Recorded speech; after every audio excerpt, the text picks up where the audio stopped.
Hello all, कैसे हैं आप सब। तो मैं हूं Harpreet Singh from Aurangabad state medical university and आज जिस यूनिवर्सिटी की मैं बात करूंगा वो है मेरी यूनिवर्सिटी। आपको नाम पता ही है, ORSMU। तो फर्स्ट ऑफ ऑल मैं कुछ इसके बारे में कॉन्स दूंगा, कुछ प्रॉस दूंगा इसके, तो फिर आपको क्या होगा, ड्रॉबैक्स से कुछ पता चल जाएगा, कुछ आपको इसकी अच्छाइयाँ पता चल जाएंगी। तो आपको ईजी होगा यूनिवर्सिटी को चूज करने में। तो फर्स्ट मेरा पॉइंट ये रहेगा कि बच्चे आते हैं जब यहाँ पे, तो वो सोचते हैं कि हम यूनिवर्सिटी में आ गए। तो पापा बोलते हैं कि 10th कर लो, लाइफ सेट। 12th कर लो, लाइफ सेट। फिर तुम यूनिवर्सिटी में आते हो, तुम्हें लगता है यहाँ पे तो कोई है ही नहीं, पेरेंट्स वगैरह, तो लाइफ सेट है। ऐसा नहीं होता, ये बहुत ज़्यादा मिथ है यहाँ पे।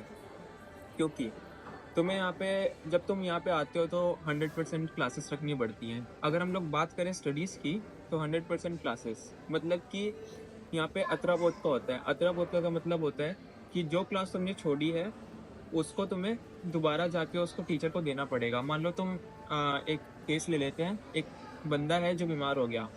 आज वो डॉक्टर के पास गया, उसने स्प्राफ्का बनवाया, स्प्राफ्का बनवा के उसने मैम को दिया, और मैम को देके उसने बोला कि मैम मैं इस क्लास में एब्सेंट था। तो मैम उसका टिक कर लेगी और फिर वहाँ से उसका अतरा बोध का लेगी और उसको उस क्लास के मार्क्स मिल जाएंगे। तो ऐसे होती है 100% अटेंडेंस कंप्लीट। फिर जो बच्चे 100% अटेंडेंस स्कोर नहीं कर पाते, उनका क्या होता है। तो यहाँ पे रेटिंग वाला सिस्टम होता है। पूरा ऑल ओवर रशिया में रेटिंग का सिस्टम होता है। 100 आउट ऑफ और 70 आउट ऑफ 35 रेटिंग होनी चाहिए। तो 30 मार्क्स का एग्जाम होता है, तो वो 70 में से इंक्लूड करी जाती है कि 70 में से 35 रेटिंग आपकी मिनिमम होनी चाहिए, ठीक है, एग्जाम देने के लिए। बट होता क्या है, बच्चे क्लासेस जाएंगे नहीं, तो रेटिंग उसकी डिक्रीज होती चली जाएगी। जैसे जैसे रेटिंग उसकी डिक्रीज होगी तो एग्जाम में बैठने लायक नहीं होगा। तो इस वजह से यूनिवर्सिटी जो है वो बहुत ज़्यादा स्ट्रिक्ट है, तो आपको क्लासेस जाना पड़ेगा। दूसरी बात, हम काफ़ी बच्चों के ये डाउट आते हैं कि हम लोग वहाँ पे आएंगे तो हमें क्या चीज़ का ज़्यादा से ज़्यादा ख्याल रखना है। फर्स्ट ऑफ ऑल आप क्लासेस डेली जाओ, यहाँ पे कोई प्रॉब्लम नहीं होगी। सेकेंड पॉइंट ये आता है कि यहाँ पे बच्चे आते हैं तो आते हैं कपल बन के, ठीक है, एयरपोर्ट पे नई नई रिलेशनशिप लेके आते हैं। तो यार तुम ये याद रखो कि तुम्हारे पेरेंट्स ने तुम्हारे ऊपर इतना पैसा लगाया है। 30 lakhs की यूनिवर्सिटी अगर तुम्हें कोई किसी ने दी है, एक प्रीमियम यूनिवर्सिटी, तो तुम यहाँ पे पढ़ने के लिए आ रहे हो। अब तुम नई नई रिलेशनशिप लेके आओगे, फिर तुम हॉस्टल में ही रहोगे, क्लासेस तुम जाओगे नहीं, रेटिंग कम होगी। तो यहाँ से इतनी स्ट्रिक्ट यूनिवर्सिटी है कि तुम्हें यहाँ से एक्सपेल कर दिया जाएगा। तो प्लीज़ वो मत होने दो। ठीक है, अगर कोई बंदा आ रहा है, चलो वो उसकी पर्सनल लाइफ है, वो खुद की लाइफ है, मैं उस पर कोई कमेंट नहीं करूँगा, बट वो बंदा क्लासेस जाए कम से कम, ठीक है। तो क्लासेस जाने से उसकी रेटिंग बनी रहेगी। और यहाँ पे जो लैंग्वेज होती है, लैंग्वेज यहाँ पे आपको बोलते हैं कि बाइलिंगुअल तो नहीं, इंग्लिश तो नहीं, मैं बताता हूँ। यूनिवर्सिटी में पढ़ाई पूरी इंग्लिश में ही होती है। कोई यूनिवर्सिटी नहीं है जो इंडियन स्टूडेंट्स को लेती है और वो रशियन में पढ़ा रही है। काफ़ी यूनिवर्सिटीज़ ऐसी हो सकती हैं जो जिन्होंने नया नया अभी कॉन्ट्रैक्ट लिया है वो पढ़ा रही होंगी बाइलिंगुअली, बट ऐसी कोई यूनिवर्सिटीज़ जो होती हैं, जैसे औरंगाबाद हुई, कजान हुई, नॉर्दर्न हुई, फिर तुम्हारी उराल हुई, समारा हुई, तो ये सारी यूनिवर्सिटीज़ जो हैं बहुत पहले से बच्चों को पढ़ा रही हैं। तो एक्सपीरियंस है उनका, तो इसलिए वो पूरा कोर्स इंग्लिश में ही रखती हैं। तो अब हम बैक टू द टॉपिक आए तो औरंगाबाद के बारे में। तो यहाँ का फर्स्ट एट ऑल तो जो है वो पूरा इंग्लिश का कोर्स चलता है 6 साल का, ठीक है, 5+1 का होता है। और दूसरी बात है, जो टीचर हैं यहाँ पे वो बहुत ज़्यादा एक्सपीरियंस्ड हैं इंडियन स्टूडेंट्स को पढ़ाने के लिए। क्योंकि होता क्या है, ये यूनिवर्सिटी इस्टेब्लिश हुई थी 1944 में, और इंडियन स्टूडेंट्स यहाँ पे 2012 में फर्स्ट टाइम आए थे, एंड 2018 में उनका पहला बैच जा चुका था। तो यहाँ से टोटल 6 बैच जा चुके हैं। तो उनको इतना एक्सपीरियंस हो चुका है 12 साल का पढ़ाने का कि वो इंग्लिश में इजीली बात कर पाते हैं, हर चीज़ वो इंग्लिश में करते हैं।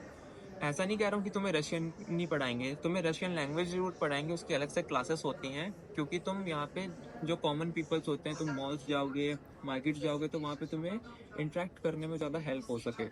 तो हर यूनिवर्सिटी में ऐसा किया जाता है जैसा कि सेम औरंगाबाद में किया जा रहा है।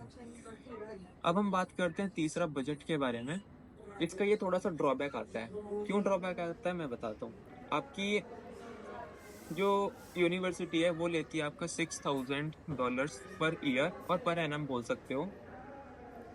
तो उसमें क्या होता है कि जो आज की डेट में जिसकी वैल्यूएशन जाती है लगभग 30 टू 32 लैक्स के अप्रॉक्स जाती है, वो आप कैलकुलेट कर लेना यूएसडी के साथ। तो इसका थोड़ा-सा ड्रॉबैक ये आता है कि काफ़ी बच्चे जो होते हैं वो सोच रहे होते हैं कि इंडिया से जाके हम लोग वहाँ पे सस्ते में कर लेंगे। हाँ, ये है यार, इंडियन प्राइवेट से तो बहुत ही ज़्यादा सस्ती है university, but according to Russia ये यूनिवर्सिटी थोड़ी-सी एक्सपेंसिव हो जाती है, ठीक है?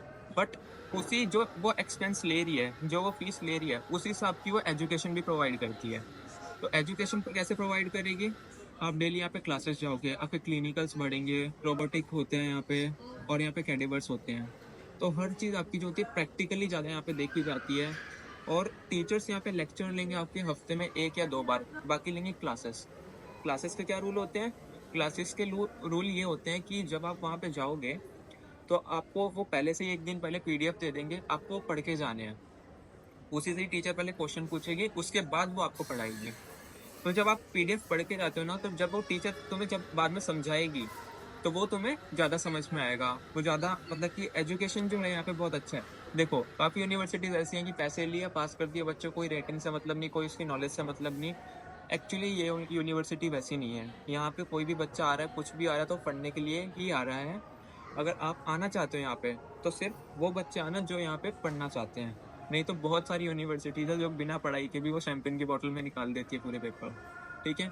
प्लीज़ वो चीज़ मत होने देना। कोई गिफ्ट विफ्ट का मत सोच के आना कि हम पैसे देंगे, निकाल लेंगे, औरंगाबाद में ऐसा नहीं होगा, ठीक है? ये भी एक मिथ था बड़ा कि वहाँ पे पैसे चलते हैं, नहीं चलता, कुछ नहीं चलता। यहाँ पे पढ़ना पड़ेगा, पेपर निकालने पड़ेंगे, फिर ही आपको डिग्री मिलेगी।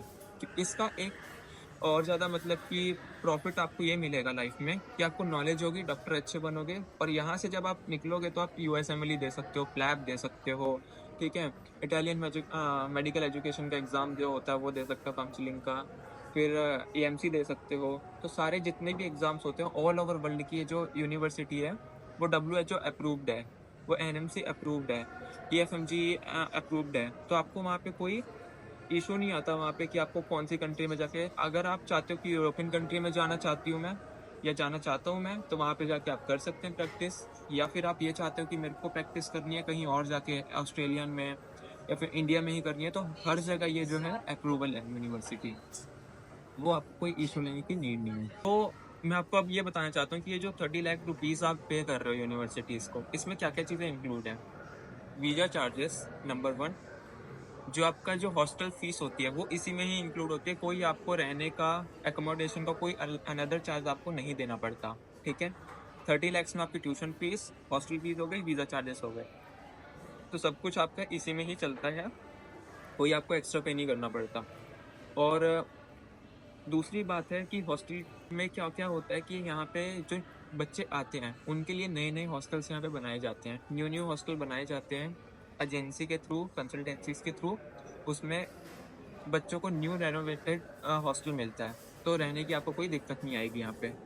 तो ये यूनिवर्सिटी में अगर आप आते हो तो प्लीज़ पढ़ने के लिए आना यहाँ पे। हाँ, ये बात नहीं कि मौज मस्ती नहीं होती, मौज मस्ती होती है, हम लोग भी करते हैं, हम लोग मॉल्स घूमते हैं, हर जगह जाते हैं, ऐसी कोई दिक्कत नहीं है। छुट्टियाँ भी मिलती हैं आपको, हॉलीडेज़ का एक बार मैं आपको बता देता हूँ कि यहाँ पे 2 मंथ की छुट्टी आपको समर्स वेकेशन में मिलेगी, फिर 10 दिन की छुट्टी आपको दिसंबर में मिलेगी, 10 दिन की छुट्टी आपको मई में मिलेगी, ठीक है? तो ऐसा यहाँ पे रहता है हॉलीडेज़ का। और भी आपको कोई फर्दर डाउट हो हमारी यूनिवर्सिटी के बारे में या फिर कोई आपको बेस्ट यूनिवर्सिटी चूज़ करनी हो, मैं नहीं चाहता कि आप कोई गलत यूनिवर्सिटी में जाओ या फिर आपको वहाँ पे जाकर कुछ ऐसा देखने को मिले कि गलत बहुत ज़्यादा आपके साथ हो जाए, फ्यूचर के लिए आपको कुछ अच्छा ना हो। तो प्लीज़ वो चीज़ मत करना, मैं आपको बेस्ट दूँगा। तो अगर कोई भी आपको अगर कोई क्वेरी रहेगी तो आप मेरे व्हाट्सएप पे या फिर मेरे इंस्टाग्राम पे या फिर कमेंट सेक्शन में आप मेरे को डाल दो कि मुझे कोई डाउट है, तो मैं उसके ऊपर मैं आपको सारी क्वेरीज जो होंगी मैं आपकी रिजॉल्व कर दूंगा। So thank you so much for watching this video. Please like, share and subscribe my channel. Thank you.